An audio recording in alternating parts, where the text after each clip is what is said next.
ازيكم يا شباب، عاملين ايه؟ انا مع حمدي انجلش ترينر وحلقه جديده في هاف اند هاف. والنهارده هناخد الفرق ما بين verb to do و verb to have، لان في ناس للاسف بتتلخبط ما بينهم وخاصه في النفي.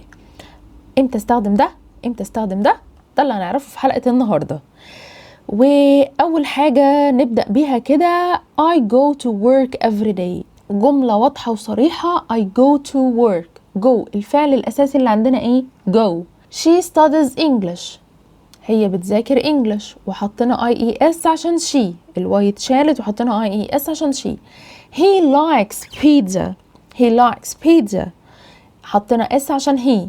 we play football، طبعا play ما بتاخدش حاجة فحطيناها play، والفعل الأساسي اللي عندي ايه؟ play.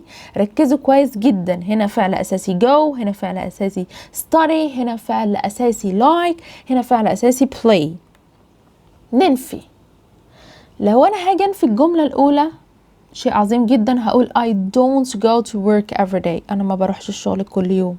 اوكي، شغالة يا سيدي من البيت أيام وأيام، شغالة بpart time. I don't go، يبقى النفي هنا ايه؟ I don't go. طب وشي هتبقى ايه؟ she doesn't study English، she doesn't. طب وهي برضو زيها، he doesn't like pizza. طب وplay هتبقى we don't play football. حلو الكلام ده كده present simple عادي جدا.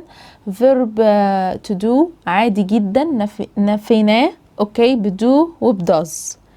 طب لو انا جيت قلت لكم بقى we have a flu، احنا عندنا انفلونزا، we have a flu، فين الفعل الاساسي؟ have. طب لو جيت قلت لكم I have enough money to buy a car، ان شاء الله يبقى انا معايا فلوس زيادة I have. طب لو هي she has a new mobile، هي عندها او لديها موبايل جديد، الفعل الاساسي ايه هنا؟ ايه؟ has. طب اخر جملة معانا he has a math class، هو لديه حصة رياضيات، يبقى هنا الفعل الاساسي هنا have وهاز، عكس هنا كان go وstudy ولايك وplay. اوكي، هنا have وهاز.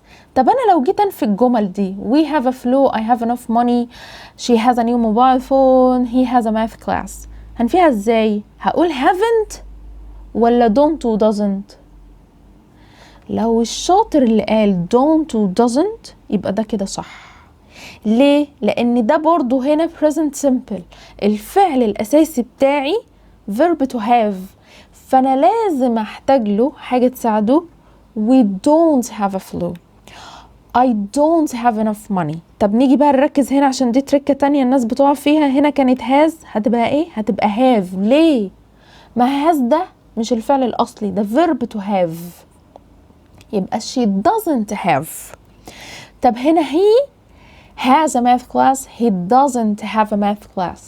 يبقى أنا هنا لما يكون عندي have و has جايين كفعل أساسي في الجملة هنفيهم بدو does، وهيجي بعد do و does الفعل في مصدر اللي هو have وبس. وهنا لو تلاحظوا he doesn't like شلنا الاس، جه فعل في مصدر. she doesn't study.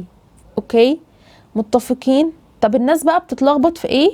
لما يجي present perfect هم معتقدين ده هو ده. لا، I have lived here for 10 years، ده كده have هنا الفعل المساعد فهيتنفي، ف I haven't lived.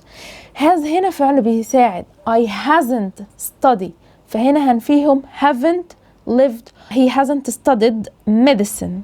ده هنا اخر جملتين اللي متعلم عليهم بالاحمر، ده هنا مضارع تام وهاف وهاز هيتنفوا عادي، اما عشان جاي بعديهم فعل اساسي. اما لو جمله حالهم او لوحديهم جايين بمعنى يمتلك شيء هيتنفوا بدو ودز عادي جدا.